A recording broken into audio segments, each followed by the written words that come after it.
Welcome to the Miracle Mommas Show. My name is Ashley Sabali. I'm the founder of Miracle Mommas, which aims to raise the bar in maternal health one step at a time. And with me today is a very special guest and friend, Sara Dornbrook. Hello. Thank you for coming on the show, Sara. And I know we talk a lot about on this podcast about maternal mental health, and a lot of people think that it's during, when we're pregnant in the very early years of raising children, but maternal mental health goes through the whole reign of motherhood. There's a lot of ups and downs and a lot of things that we juggle. And Sara, before I get ahead of myself, could you tell our viewers and listeners about you? Sure. So my name is Sara, and I'm actually USOA Mrs. Washington County right now, in hopes of becoming USOA Mrs. Wisconsin in about 12 days. I am married to a wonderful husband, and we've been together 23 years almost, and together 23, married for about 17. So also we have two children. My daughter's 14. My son is 11, and then we have my nephew that lives with us as well, who is 20. I also own a salon, and we have a wonderful team, and there's 8 of us. So it's not like you're busy or anything, right? No, it's fine. So I think a lot of questions that people ask, like off the bat, like being a mom entrepreneur, I mean, you own your own brick and mortar salon and you have a whole team of people while raising a family. How do you juggle it all, or what kind of tips could you share? I think for me, I just have to have things on paper. I have to do things at a time and prioritize. So if something presents itself, then it just has to get rescheduled a little bit. So time management, prioritizing, lists, organizational skills, and just sacrifice really is what it comes down to for me. I think a lot of moms are in the same boat. I'm in the same boat. I feel like everybody probably would say those same things. No, but I think it's very valuable. And I think it puts a little bit of realism in there, in kind of a society where we have sometimes unrealistic expectations of what a mom should be, or a mom boss. So thank you for that. Don't you feel like when you become a mom too, you just get this natural ability to juggle 100 things? Like it just comes with us. I think so, yeah, because I used to be the kind of person that would sleep in, and I wouldn't say do the bare minimum, but just I would do like the requirements to get by through life. And I think being a mom, I felt like I had to step up my game. I don't know why. I think that you're exactly right. It's something built in to us. Yeah, you just have to do it. So I know that something unfortunate happened to your salon in Wisconsin, and earlier in the month in October, right?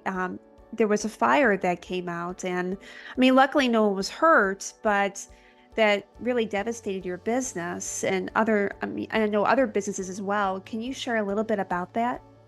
Yeah, so it was the night of October 5th, and I was getting a phone call about 11 o'clock at night, and it turned out to be the fire department, and they said that your salon is on fire. So we live about 2 or 3 minutes away, so we're pretty close, and on our way there, they also had said that it was a total loss. So I think we were expecting to pull up and just see ashes. So when we pulled up, the building was still there. But unfortunately, the whole inside is a total loss. I have 4 units. One of the 4 units is fire damage, is like flames fire. The rest of the whole building is smoke damage. So there's really nothing we can salvage. So right now there's just a lot of unknown, working with insurance, just emotions, and can I rebuild? What do I do? And for me, all of the things that we've gone through in life, I feel like this is the hardest because there's 7 other women relying on me to have a plan too. And I don't know where we're going from here. So it's very heartbreaking. It's also heartbreaking to look back at photos. One of the units took us 9 months to build. So, you think of all that time away from your family and all of the things that you put into it, and it's all gone. I'm so sorry, Sara. I mean, years ago, I owned a brick and mortar photography studio, but I couldn't imagine losing that. And also, I mean, having a whole team of people that would rely on me, and customers. And I'm so sorry, but I do know that you have a GoFundMe out. I think one of your good friends had set up a GoFundMe account.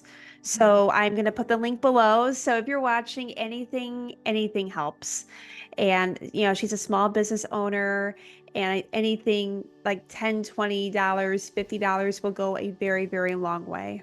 We've had a tremendous support system with the community. So I've always loved my community, but I have never experienced something so overwhelming like this. I think our team has cried more from the support. There's multiple businesses still doing fundraisers for us right now. And Coffeeville actually has a latte to inspire drink because the salon's name was Desire to Inspire. So it's just all kinds of emotions in a bunch of different categories happening. So, but we're very thankful. And I know that you are also, while you're dealing with all this, I know you're actually competing for a very, really amazing pageant, because I'm in it as well. USOA for the states of Wisconsin, Illinois, and Milwaukee in 12 days, November 9th, 2024. As we're filming this now, we're at the tail end of October 2024. How have you been preparing and how have you been coping as far as like when we're thinking about maternal mental health? How have you been coping with the stress that you're dealing with your business and with your family and preparing for this really exciting pageant? So I felt like I was doing great, practicing, coaching, all of the things that you prepare for with the pageant. And when this happened, I don't think my brain's ever experienced something like this before with the multiple different directions that I'm going with the old salon, trying to find a new space, trying to rebuy everything because we didn't have a home left. So I think part of me looks back at my previous life experience to know that I know it's going to be okay. I just have to take it a day at a time and go with the flow. So I'm like, you know what?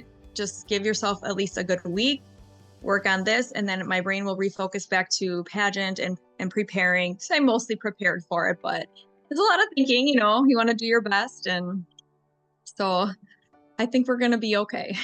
I think you're going to be more than okay. I think you'll do an amazing job on stage. But I know that there's a lot of community service. I mean, obviously, I do a lot in maternal health, but I know you do quite a bit in for PKD. Can you tell us a little bit about what that is, what that stands for, and the service work that you do? Yeah, so PKD stands for polycystic kidney disease. So for those who don't know what that is, this is a disease that attacks the kidneys until, in most cases, they no longer function. So my husband was diagnosed when he was 23 years old. He actually went in for allergy testing and he had high blood pressure, which is a symptom. And obviously you don't have that at 23 years old. So he knew right away because it is something that runs in his family. You can have a 50-50 chance of having it. So our children could genetically get it passed down.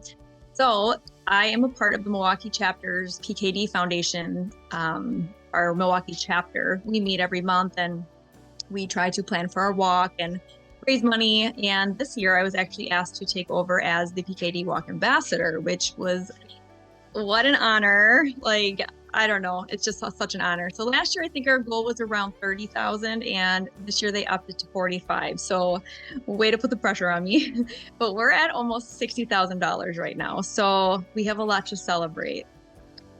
Wow, I know. congratulations. Actually, also our family wrote a book this year on our transplant story. It was written from our children's perspective on what they felt, because it was very scary for them, very hard. They were used to seeing dad ill, but now mom is ill, mom's having surgery, both of their parents. So it's very scary. So the book tells about that, and hopefully we can get into hospitals so that it can help other children going through the same thing. Another interesting fact with the Salon fire, one of maybe 5 things that was salvageable ended up being one of the books. The book is called We're Going to Be Okay. My daughter pulled it out of the plastic sleeve and it was perfectly fine.